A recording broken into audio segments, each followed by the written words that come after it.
What if I told you that one man once controlled nearly 90% of America's oil supply? A man so powerful that presidents feared him, and yet so strategic that his business model became the blueprint for every billionaire who came after him.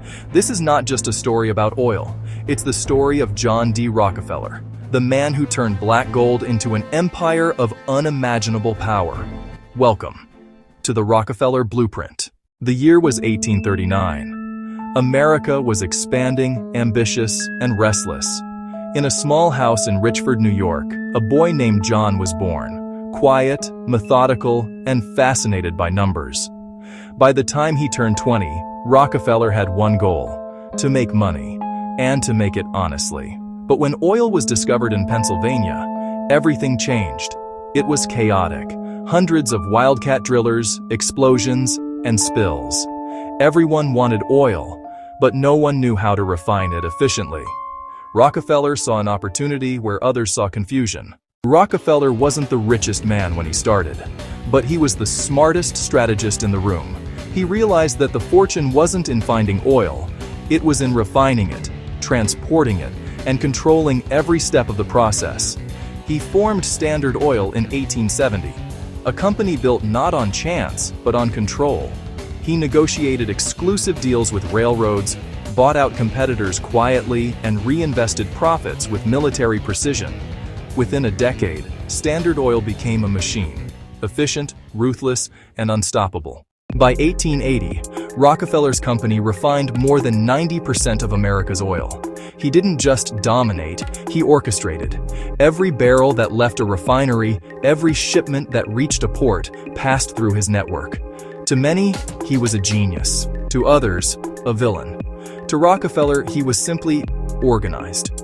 When journalists began calling him a monopolist, he didn't flinch. He believed that efficiency was morality, that competition wasted resources, and control created stability.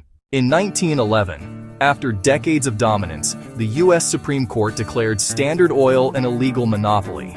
The company was broken into 34 smaller firms, including names you know today: Exxon, Chevron, and Mobil. But here's the twist. The value of Rockefeller's shares in those new companies skyrocketed. The breakup that was supposed to destroy him only made him richer. By the time of his death, Rockefeller's wealth was equivalent to over $400 billion today, making him the richest man in modern history. Rockefeller didn't just build a company, he built a system. He mastered vertical integration, controlling production, distribution, and pricing. He pioneered philanthropy, giving away millions while maintaining control over his legacy. And most importantly, he left behind a principle that shaped the American dream. If you want to succeed greatly, organize completely. The Rockefeller story is more than history. It's a mirror. It shows how focus can build empires, how control can outlast chaos, and how discipline can create dynasties. He wasn't born into wealth, he built it, one calculated decision at a time.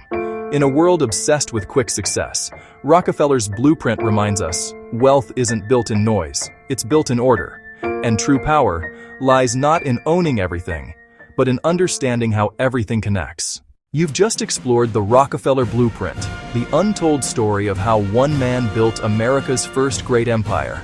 If you learned something new today, subscribe to Empire of Secrets and join us as we uncover the wealth, the power, and the mystery behind the world's greatest empires. Because the future belongs to those who understand history.